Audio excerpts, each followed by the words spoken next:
नमस्कार दोस्तों, स्वागत है आपका कृषि जानकारी यूट्यूब चैनल पर। मैं हूं आपका दोस्त कपिल धाकड़। किसान मित्रों, कोहरा बहुत है। कोहरा आप देख सकते हैं, बहुत ज़्यादा कोहरा है, मतलब धुंध बहुत है।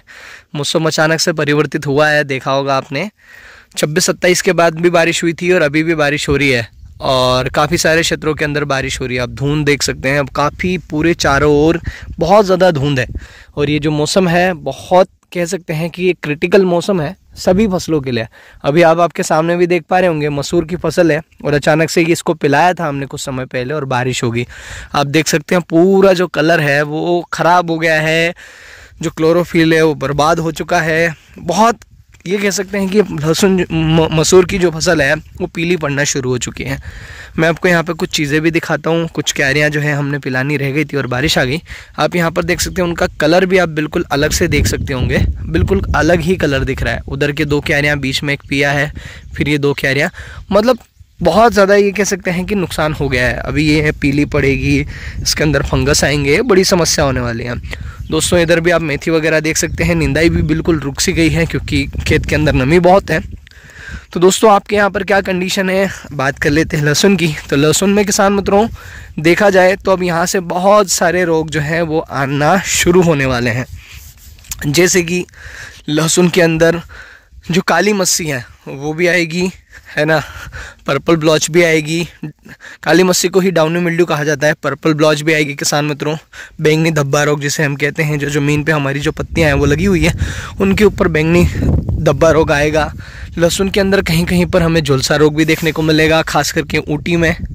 और जड़ के अंदर कीड़े भी लगने वाले हैं। तो किसान मित्रों, इस चीज़ों को ध्यान में रखते हुए हमें थोड़ा सा ये कह सकते हैं कि एक किसान मित्रों का सवाल है कि अब लहसुन को पिलाएं या क्या करें। तो दोस्तों, अभी ये कंडीशन है, क्या करें, क्योंकि बारिश लगातार है।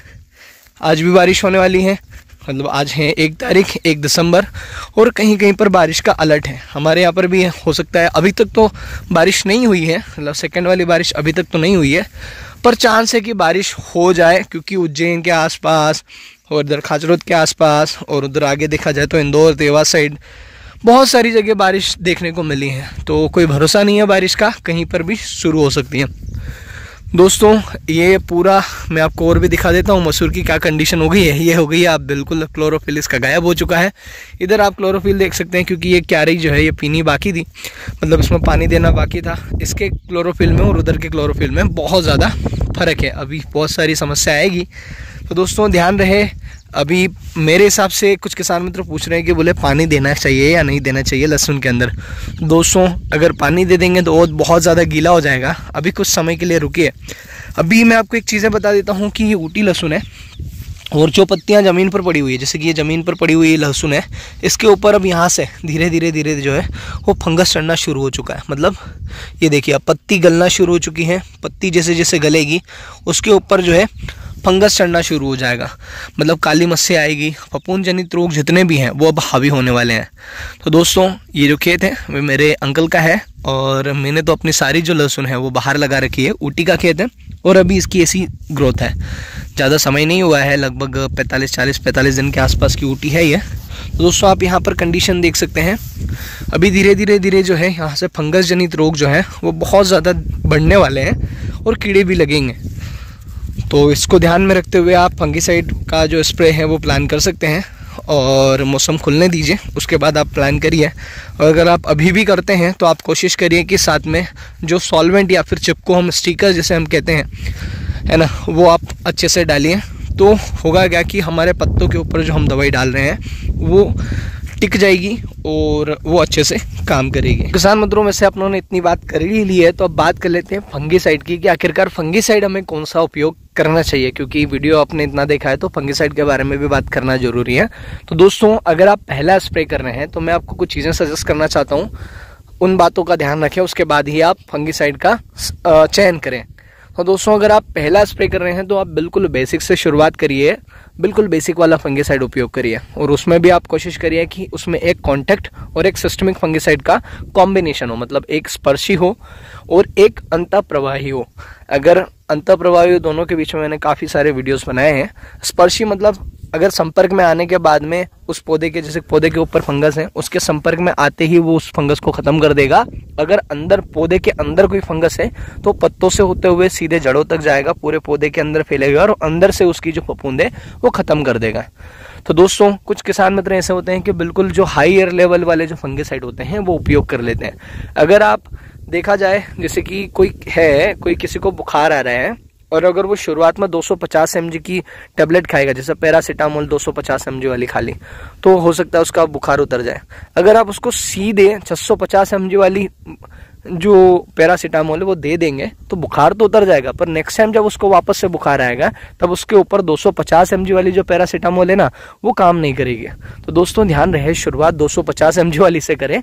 बाद में क्या है कि जब हमारे यहाँ पर हेवी रोग आएंगे तब उस समय पर होगा क्या कि वो जो हल्के वाले जो टेक्निकल है वो काम नहीं करेंगे। और दूसरी चीज़, एक बार जो फंगिसाइड आपने जो टेक्निकल अगर आपने उपयोग कर लिया है तो नेक्स्ट टाइम उसको उपयोग करने से पहले आप उसको अवॉइड करिए। मतलब जैसे कि आपने एक बार मैनकोजेब प्लस मेटालेक्सिम उपयोग कर लिया तो उसको अगली बार से उपयोग ना करें, उसका दूसरा कोई अल्टरनेटिव जो मार्केट में उपलब्ध है वो आप उपयोग कर लीजिए। सेम टेक्निकल उतना प्रभावी रूप से काम नहीं करता है। मैं ये नहीं कह रहा हूँ कि बिल्कुल काम नहीं करता है, पर उतना प्रभावी रूप से काम नहीं करता है जो रिजल्ट हम चाहते हैं। तो दोस्तों हम बात करते हैं कौन सा उपयोग करना चाहिए।